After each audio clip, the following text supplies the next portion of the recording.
আসসালামু আলাইকুম রহমতুল্লাহ। প্রিয় দর্শক, আপনারা স্ক্রিনে দেখতে পাচ্ছেন এই যে তারেক রহমান, যাকে বলা হয় আম তারেক বললে অনেকেই চিনবেন, যে তিনি রিসেন্টলি জামাত শিবিরের বিরুদ্ধে অনেক প্রোপাগান্ডা, অনেক মিথ্যাচার করতেছেন। বর্তমান তার রাজনীতি হচ্ছে জামাত শিবিরের বিরুদ্ধে কথা বলা এবং এভাবে কথা বলেই কিছু ভিউ ইনকাম করে, টাকা পয়সা ইনকাম করা এবং বিএনপিকে খুশি করা, তো আর আম বিক্রি করা। তো রিসেন্টলি তিনি একটা জামাত শিবিরকে নিয়ে একটি মিথ্যাচার করেছেন, চরম পরিমাণে একটা মিথ্যাচার করেছেন। প্রিয় দর্শক, তার ভিডিওটি যদি আপনারা দেখেন, তার বক্তব্য যদি আপনারা শোনেন, আপনাদের পায়ের রক্ত মাথায় উঠে যাবে। তো আপনাদেরকে অনুরোধ করবো ভিডিওটি শেষ পর্যন্ত দেখবেন, ঠিক আছে? চলেন তার বক্তব্যটি আমরা শুনে আসি। বেশি না, জামাতকে 1 বছরের জন্য দায়িত্ব দিয়ে দেখেন, ঠিক আছে? পুরা বাংলাদেশের সমস্ত জামাত লিমিটেড কোম্পানি বানায় ফেলবে, ঠিক আছে? এবং বাংলাদেশের মানুষ প্রচুর পরিমাণে বঞ্চিত হওয়া শুরু করবে, কর্মসংস্থান দিক থেকে, ব্যবসা বাণিজ্য সব কিছু দিক থেকে। এবং তারা যতটুকু থিঙ্ক করে যে তাদের কর্মীরা তাদের অভ্যন্তরীণ ফিন্যান্স ছাড়া অন্য কোনো সামাজিক কাজেও ফিন্যান্স করে না, খুব তারা দলের প্রতি এতটুকু ডেডিকেটেড। এটা না, একটা দল ক্ষমতায় যাবে তাদেরকে অনেক উদার হতে হবে, শুধু নিজেরটা খুঁজলে হবে না তখন থেকে। প্রিয় দর্শক, এখানে ভণ্ড তারেকের বক্তব্য আপনারা শুনলেন। সে কি বলেছে? বাংলাদেশ জামাত ইসলামীকে 1 বছর দেশ পরিচালনা করার যদি সুযোগ দেওয়া হয়, তাহলে সারা বাংলাদেশ জামাত ইসলামী লিমিটেড কোম্পানি তারা তৈরি করে ফেলবে। তারা দেশের সাধারণ জনগণকে বঞ্চিত করবে। জামাত ইসলামের নেতাকর্মীরা, শিবিরের নেতাকর্মীরাই নাকি চাকরি বাকরি করবে, আর যারা থাকবে সবাই কর্মসংস্থান পাবে না, সবাই বেকারত্ব, সবাই বেকার থাকবে, এদেশে মানুষ সুযোগ সুবিধা পাবে না।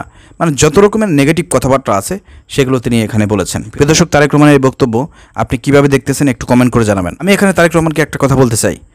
তারেক রহমান কিন্তু এর আগে যখন আওয়ামী লীগ সরকার ক্ষমতায় ছিল, তখন কিন্তু কোটা সংস্কার আন্দোলন থেকেই পরিচিত 2018 সালের পর থেকে। তো বিপি নুরুল হক নূর, তারেক রহমান সহ আরও যারা, ফারুক, মশিউর, যারা সবাই একসাথে ছিল গণ অধিকার পরিষদে, তখন কিন্তু তাদের এজেন্ডাই ছিল জামাত শিবিরের পক্ষে কথা বলা, বিএনপির পক্ষে কথা বলা।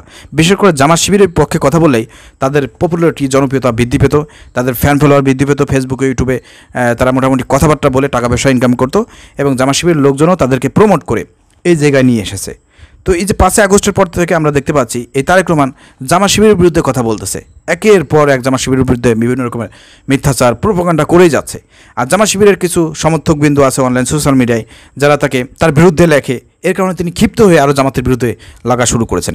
এরপরে প্রিয় দর্শক, সর্বশেষ আপনারা দেখতে পেলেন যে জামাত শিবিরকে নিয়ে কীভাবে মিথ্যাচার করলো। জামাত শিবির ক্ষমতা আসলে কি সারা বাংলাদেশে জামাত ইসলাম লিমিটেড কোম্পানি করে ফেলবে। চিন্তা করে দেখেন কত বড় মিথ্যাচার করলো। জামাত ইসলাম সারা বাংলাদেশে জামাত ইসলামের লিমিটেড কোম্পানি করবে, এই ধরনের কি কোনো কথাবার্তা বলেছে জামাত ইসলাম? জামাত ইসলাম এদেশের সৎযোগ্য আদর্শবান ইসলামী রাষ্ট্র প্রতিষ্ঠা করতে চাই, সেই দেশে নাকি মানুষ বঞ্চিত থাকবে, কোনো কর্মসংস্থান পাবে না, বেকার থাকবে। চিন্তা করে দেখেন কতটা জামাত ইসলাম বিদ্বেষী হইলে পারে এই ধরনের বক্তব্য তারেক রহমান দিতে পারে। তারেকের এই বক্তব্যে তীব্র নিন্দা এবং প্রতিবাদ জানাচ্ছি। অতিবিলম্বে তারেক রহমান যদি এই বক্তব্য উইথড্র না করে নেয়, তাহলে তার বিরুদ্ধে অ্যাকশন নেওয়া হবে। হয়তো ভুলে গেছে যে জামাত শিবিরের পক্ষে কথা বলে সে যে পপুলারিটি অর্জন করেছে, ফ্যান ফলোয়ার বৃদ্ধি করেছে, এখন জামাত শিবিরের বিরুদ্ধে কথা বলে সে টাকা পয়সা ইনকাম করবে, অনেক ভালো কোনো কিছু করবে না। ইতিমধ্যে কিন্তু তারেক রহমানের মুখোশ উন্মোচন করে দিয়েছে সাংবাদিক ইলিয়াস ভয়। ইতিমধ্যে কিন্তু সারা বাংলাদেশে এবং ফ্যান ফলোয়ারের কাছ থেকে, তার নিজস্ব ফ্যান ফলোয়ারের কাছে কিন্তু তারেক রহমান অপমান হচ্ছে, লাঞ্ছিত শিকার হচ্ছে। তারেক রহমানের গণ অধিকার পরিষদ, যেটা ছিল আমজনতা পার্টির নাম দিয়েছিল, সেটা কিন্তু ইতিমধ্যে শেষ হয়ে গেছে। আগামী 2-1 বছরের মধ্যে ইনশাল্লাহ আগামী 2-1 বছরের মধ্যে এই তারেক রহমানের আর অস্তিত্ব পাওয়া যাবে না। তারেক রহমান ধ্বংস হয়ে যাবে, কারণ জামাত শিবিরের বিরুদ্ধে যারা অপপ্রচার করবে, মিথ্যাচার করবে, তাদের ধ্বংস অনিবার্য। যেভাবে আওয়ামী লীগের পতন ঘটেছে, এই তারেক রহমানেরও পতন ইনশাল্লাহ ঘটবে, ঠিক আছে? প্রিয় দর্শক, তারেক রহমানের ব্যাপারে যদি আপনাদের কোনো মন্তব্য থাকে কমেন্ট করে জানাতে পারেন, ভিডিওটি শেয়ার করে দেবেন। আসসালামু আলাইকুম রহমতুল্লাহ।